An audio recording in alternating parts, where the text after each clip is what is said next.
as did my good friend and fellow Texan, Pat Fallon, to try to stop the absolute atrocity of having the Department of Justice make sure they understand that what was going on here in the District of Columbia with the discarding of human remains, of lives, of precious lives, which seem to have indicated the possibility of crime being committed in violation of law.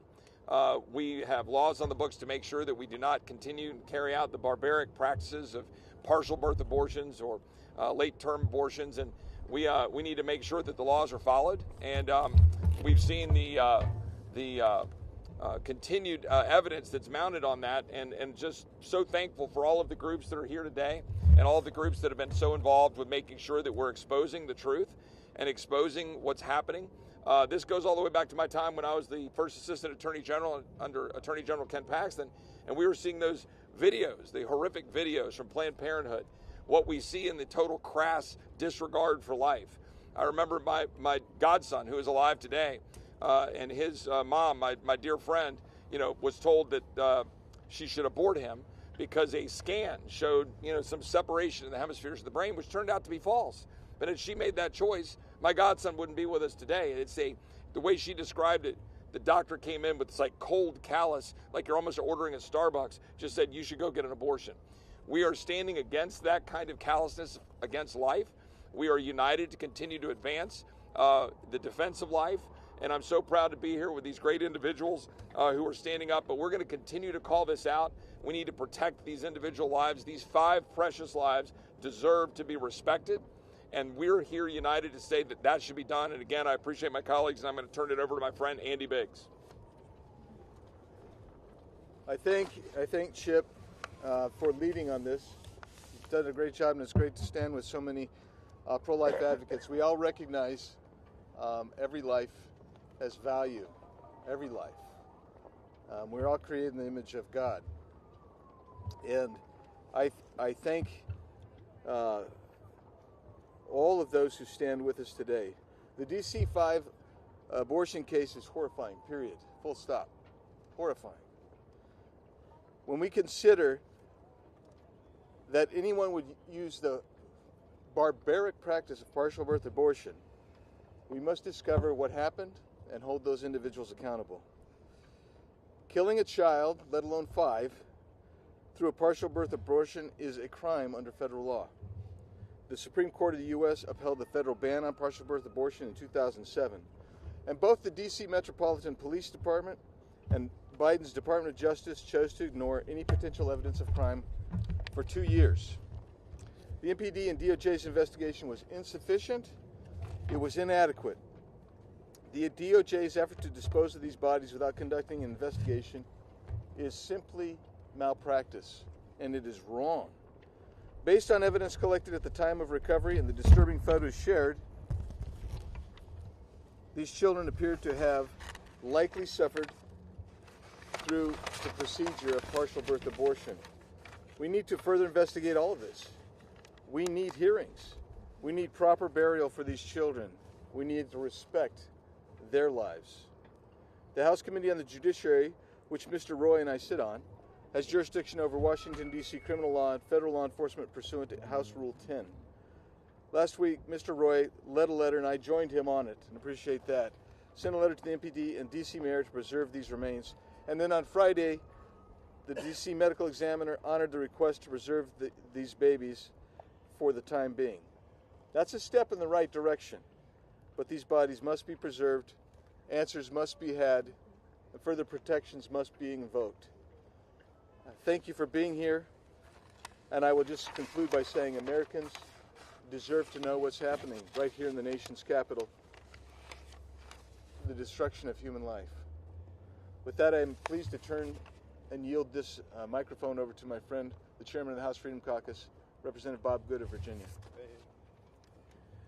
Thank you, Chairman Biggs, and thank you everybody for being here today to discuss what is actually a difficult topic, and it illustrates where we are as a country that we would even have to talk about this.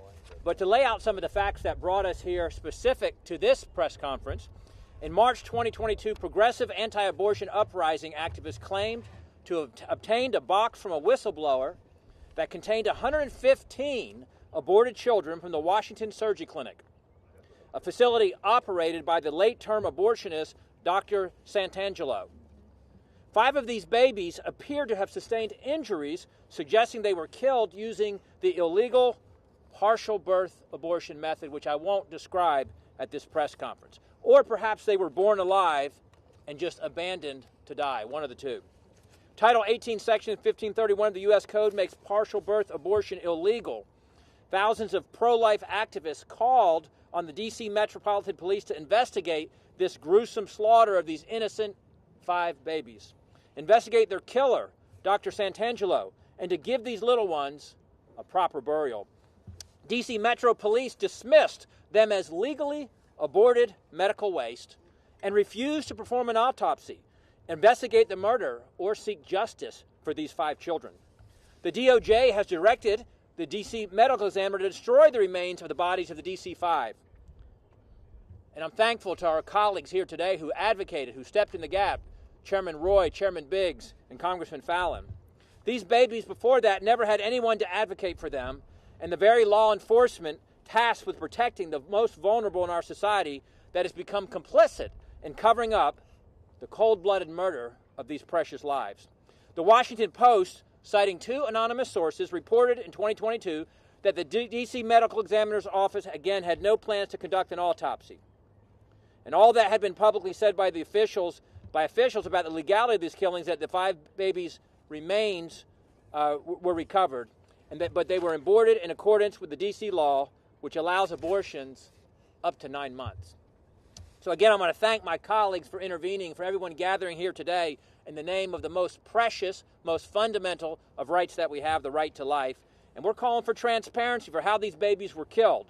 The American people should know if federal law was broken right here in this Washington, D.C. in these tragic cases. We all know life begins at conception. The science confirms that, period.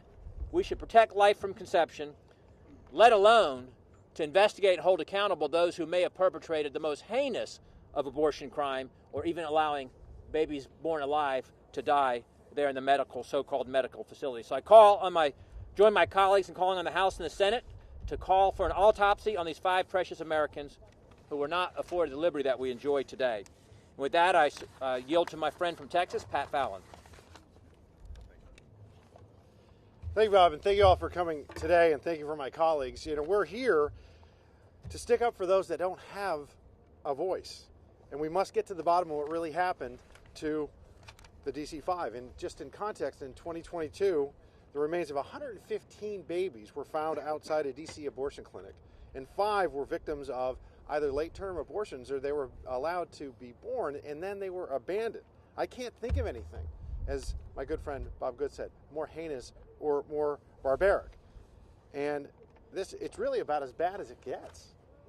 And soon after the discovery of the remains, congressional Republicans in 2022 cried out and demanded autopsies and an investigation. Fast forward, no autopsy, no investigation. You have to ask yourself, why? Are we a country that has a rule of law or not? Does the Justice Department actually dispense justice? I think those are very fair questions.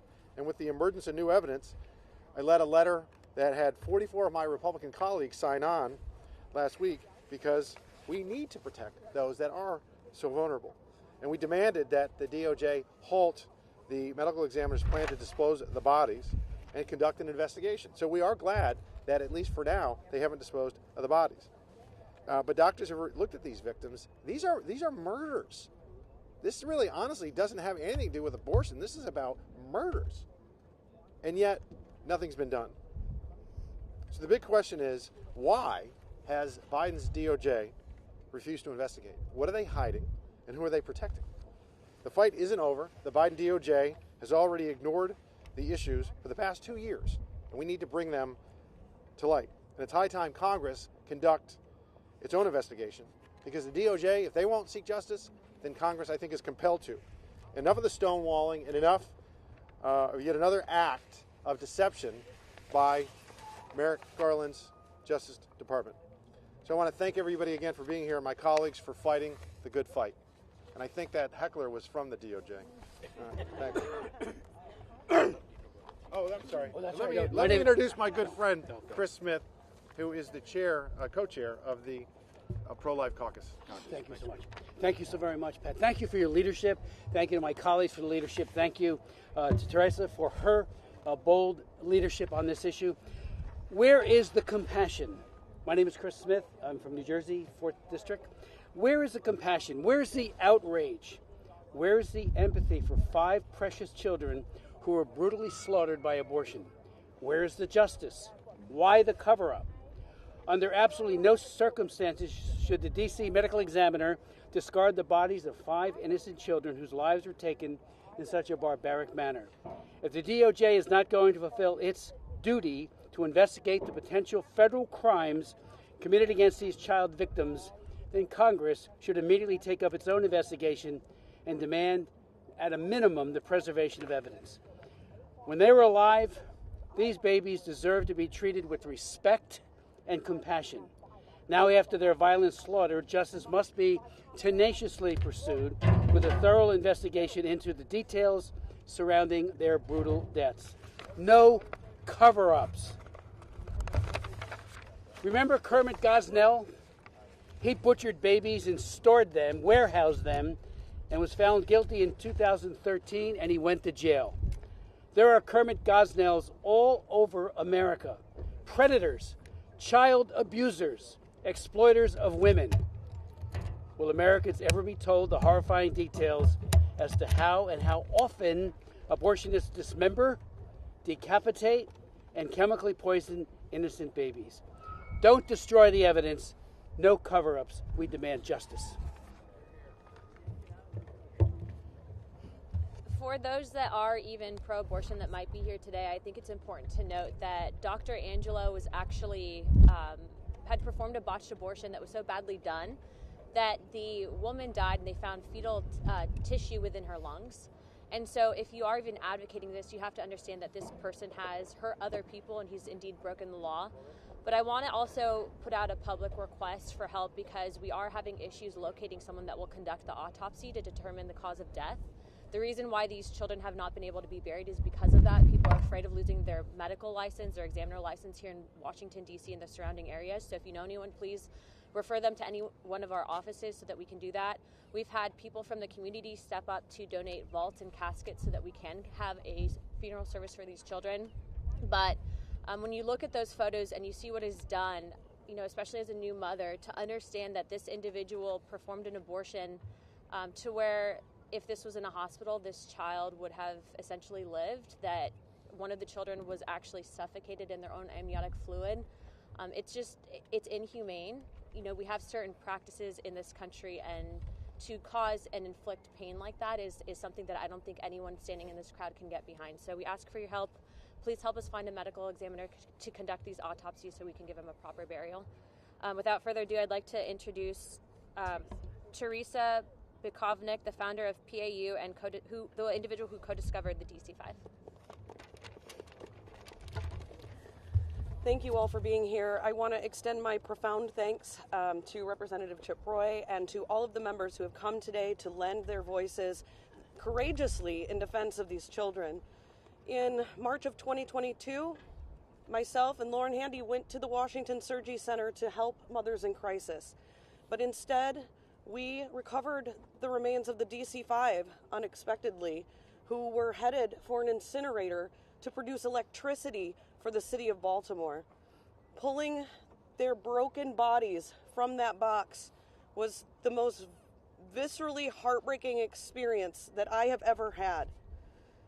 This is a seminal moment for the pro-life movement, a moment that is so palpable and with so much power that it can change the course of history forever. 5 babies were murdered in our nation's capital, and their killer continues to kill today, just 2 miles from here. These babies are to the pro-life cause what the Napalm girl was to hastening the end of the Vietnam War, or Emmett Till to sparking the civil rights movement. Will there be justice for the 5? I want to introduce Jamie Dangers, the Legislative Director of Susan B. Anthony Pro-Life America. Thank you. Thanks, Teresa. It is a privilege to stand with heroes like Teresa who have shown such courage in exposing the brutality of abortion here in our nation's capital. And I want to say the names that have been given to the DC-5. Their names are Angel, Christopher X, Harriet, Holly, and Phoenix. They have names because they are children. They are human. And their lives were cut short by a late-term abortionist, Dr. Santangelo, 5 blocks from the White House. These children, Angel, Christopher X, Harriet, Holly, and Phoenix, should be toddling around right now, causing chaos and laughter like all toddlers do. That's what they should be doing, because they are children. Instead, their bodies are lying cold, awaiting we don't know what yet. We want autopsies and full investigations to uncover what look very likely to be federal crimes of partial birth abortion and infanticide. It is very easy for people who support abortion, for pro-abortion politicians and for this administration to talk about reproductive freedom. These are the faces of reproductive freedom. When you allow reproductive freedom, you allow Angel and Christopher X and Harriet and Holly and Phoenix to be killed in brutal and horrific ways. Their blood is crying out, and we're giving voice to them today. And we are demanding justice for them and for the many who have not been found, but whose bodies were similarly destroyed in this clinic in Washington, D.C. And I want to introduce to you Penny Nance, the CEO and president of Concerned Women for America. Thank you, Jamie, and thank you to the members of the press that are braving the cold coming out with us today. Thank you so much. This is really important. I'm the president and CEO of Concerned Women for America. We're the nation's largest public policy organization for women. We are pro-life. But let's be clear here. You don't have to be pro-life to be with us on this issue. I think that this is something that everyone should be able to stand together on. This is infanticide. You know, Teresa told you about being there that day, and I so appreciate Jamie repeating the names. These were human beings. If you believe in human rights, you need to understand what happened and stand with us today. These little children, and if you have the stomach to look, and honestly, I don't think everyone should, because if you are recovering from the trauma of abortion, you may not be ready to look. But on concernedwomen.org's website, we have a video called So You Think You're Pro-Choice. And it shows the pictures of these little children from as small as the size of a dime, but you can still see their little arms and legs. These are human beings. What we're talking about is the other end of the spectrums, babies who are almost full term. And you can see that their little bodies have been desecrated. Their heads collapsed in because a partial birth abortion clearly was performed. Early in my career, one of my first things that I worked on in Capitol Hill was the Partial Birth Abortion Ban Act. And I was a young, bright-eyed 20-something showing members of Congress with a medical model baby what happened in a partial birth abortion. And they were disgusted to the point that Patrick Kennedy voted with us. This was a left and right issue. This is exactly what they were trying to guard against. It is illegal. It is a violation of federal law, and Santangelo is basically operating as Kermit Gosnell in Washington, D.C. It has to stop. I have friends that work in the medical community at Georgetown Hospital. They see the damage that he has wrought all the time.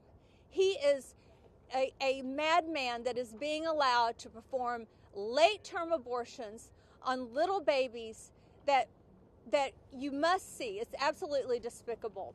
But I also want to add one thing. I am so grateful to be here. I'm so proud of Chip Roy and others that have stood up on this issue. And I'm so grateful to be joined with Teresa and our progressive friends who understand human rights. But I also want to bring up one other thing. I'm grateful for Chip Roy for introducing the repeal of the FACE Act, because it is being, at this time, weaponized against pro-lifers. And Lauren Handy, who was there at this moment, shockingly, was arrested under FACE and sentenced to 11 years in prison. We have got to change what's happening right now under the Biden administration, under DOJ. We've got to stop weaponizing FACE, and we've got to get to the bottom and start enforcing the law on Partial Birth Abortion Ban Act. So thank you so much. And after me is Susan Derechek from Students for Life. Thank you, Penny. My name is Savannah Deretich, and I'm the Government Affairs Coordinator with Students for Life Action. The pro-life generation demands justice for the 5 aborted infants and so many more who lost their lives to abortion in the heart of our nation's capital. Students for Life Action's President Kristen Hawkins stated, "If these 5 fetuses, these 5 innocent children, died from an act of infanticide or unconstitutional partial birth abortions, people must be held criminally accountable." Students for Life Action calls on D.C. Police Chief and Congress to do the job that neither Biden's Department of Justice nor D.C.'s mayor seems inclined to do: investigate late-term abortion in D.C.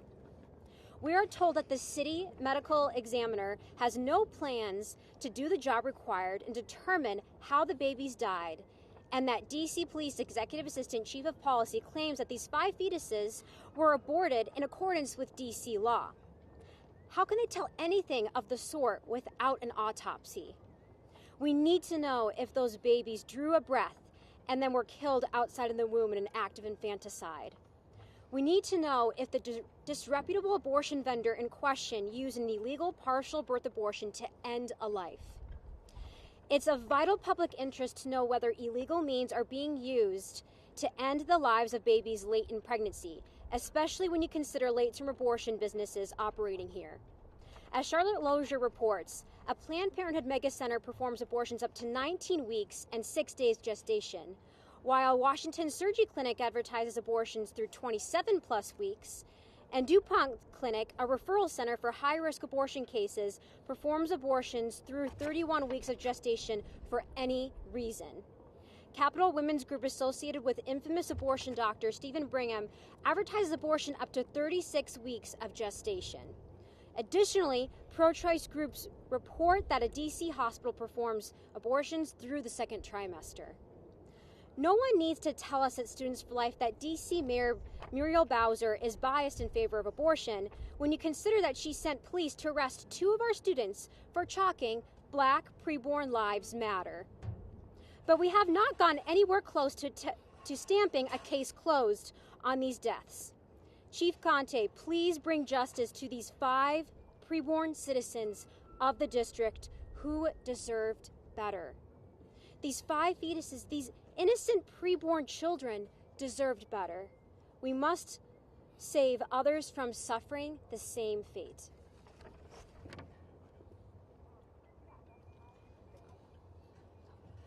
Sorry, and introduce Ben Sisney. Hi, I'm Ben Sisney. I'm an attorney with the American Center for Law and Justice here in D.C. It is our honor to represent the Reverend Patrick Mahoney and his wife Katie, who are here today.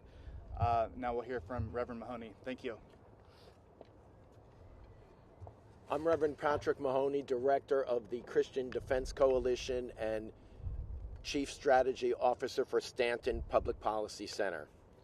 I would like to thank Chairman Roy, Biggs, members of Congress, the pro-life community for standing here today for human rights and calling for justice for the 5.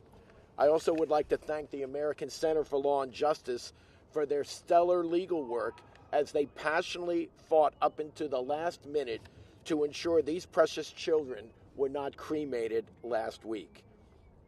When these children were obtained by the pro-life group POW, it was clear that they had experienced partial birth abortion and infanticide, which is illegal.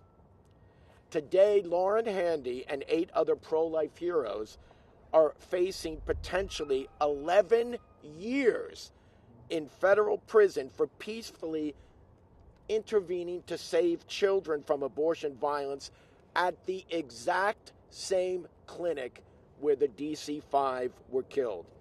And part of their defense is that they intervened to prevent illegal activity. This is why an autopsy is so critical for their case and for justice for the 5. After the autopsy, we are seeking these children be given to the pro-life community to receive a proper burial. Philippians 1:3 says, I thank my God in all my remembrance of you. Psalm 116:15, precious in the sight of the Lord is the death of his children. Nobel Peace Prize laureate and Holocaust survivor Elie Wiesel said, to forget the dead would be akin to killing them a second time. We gather here today to say we will not forget these precious children. Your lives had dignity, purpose, and meaning. You were precious creations in the sight of God.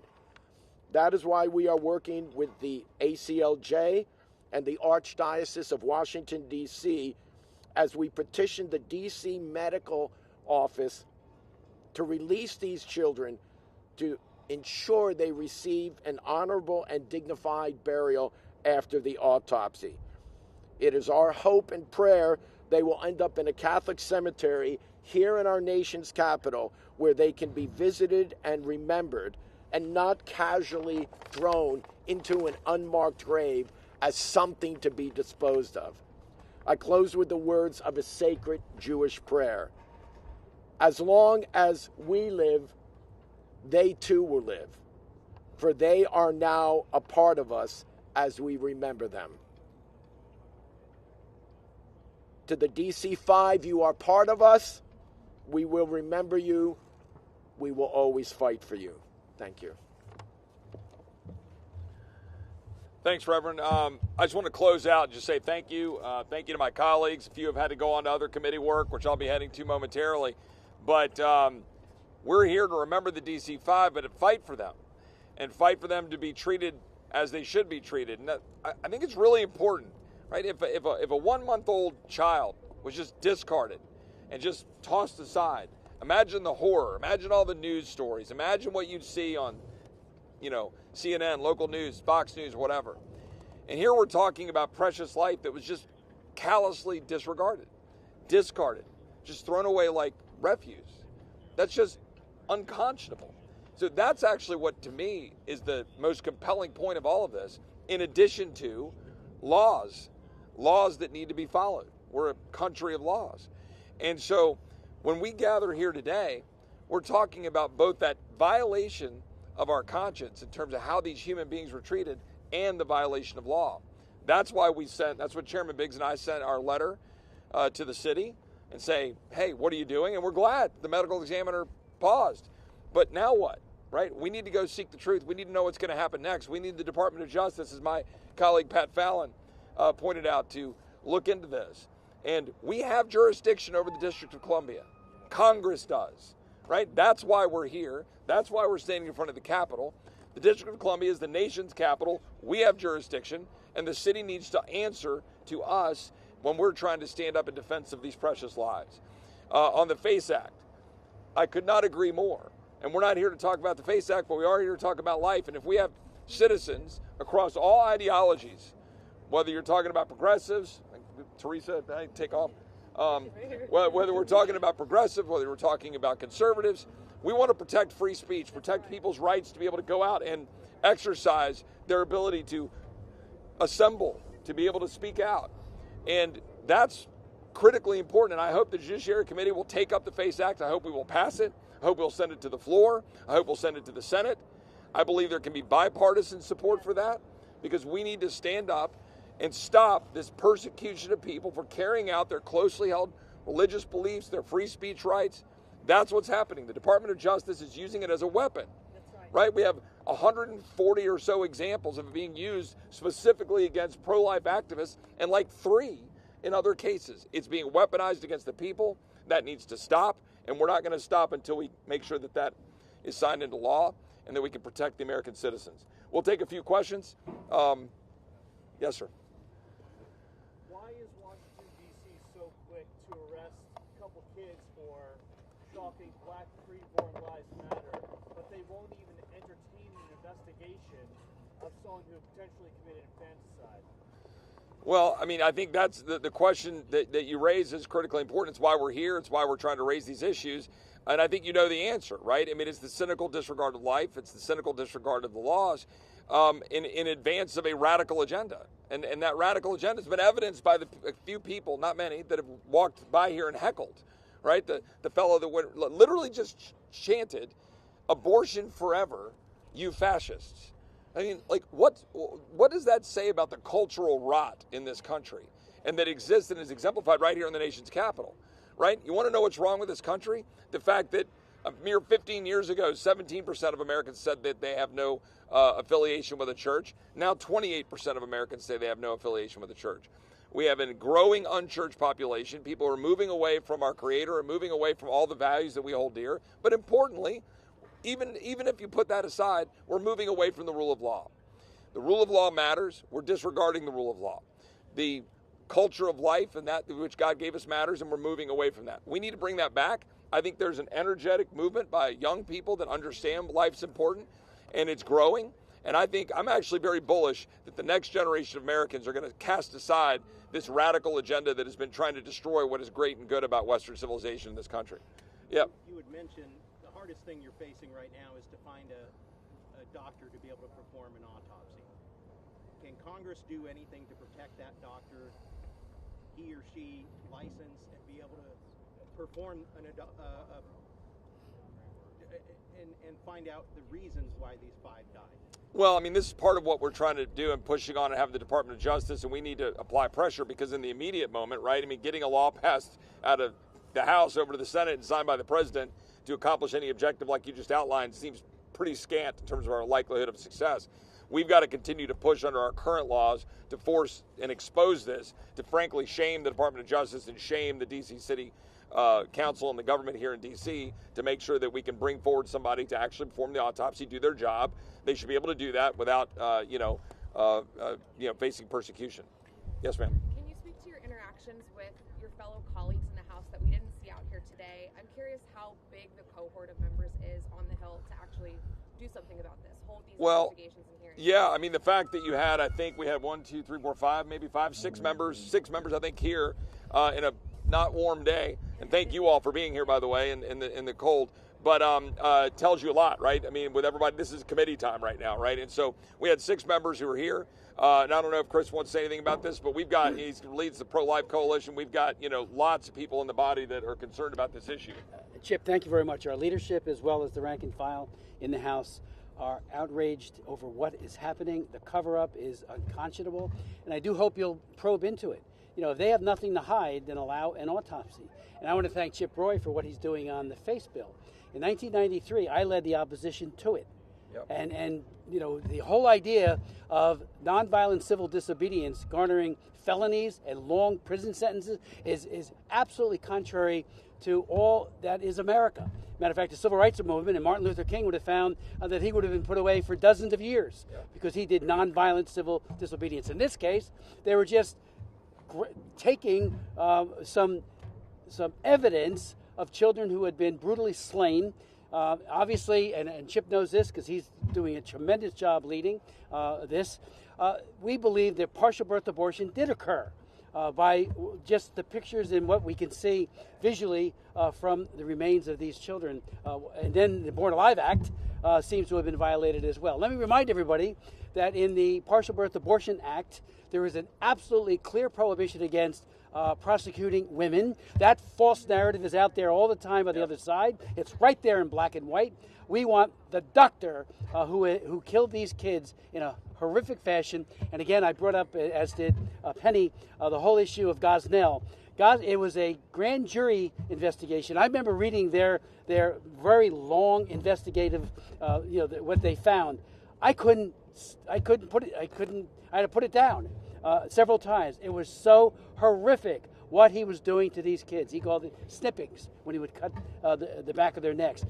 We have 5 kids that represents many more than 5, and I'm so glad they have names who have been brutally slain. Our pro-life caucus and our pro-life members in the House and Senate are very, very strong. This is an outrage. It has to stop and minimally preserve the evidence. As I said before, Chip said it, we all said it, no cover-up.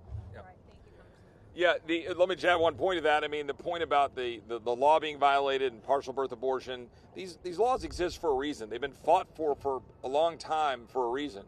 And I brought up that point about when I was the first assistant attorney general and I was in Texas, and the videos that we all saw from Planned Parenthood, which began to expose and let people understand and see this. I mean, you know, we cleanse over this stuff.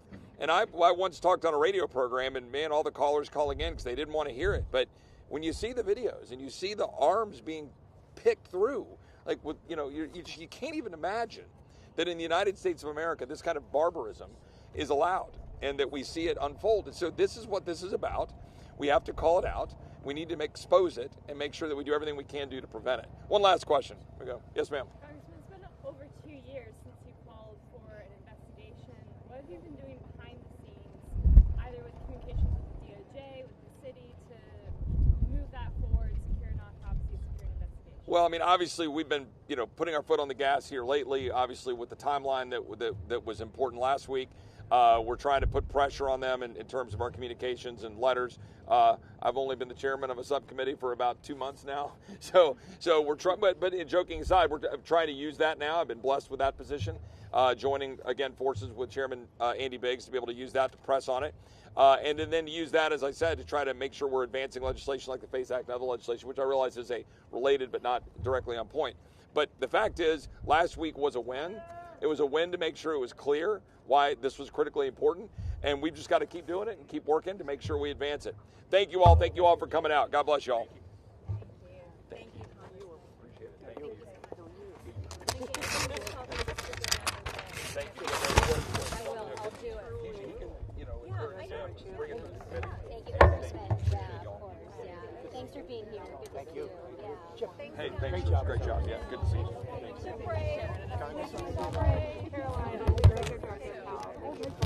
Are you getting the new Rolling Stone album? I was just the new Rolling Stone album. No, I haven't got it. Did you get it? I remember. I sure do. Remember we talked about it. Oh, yeah. When we were in I said, did you see what happened with Ireland?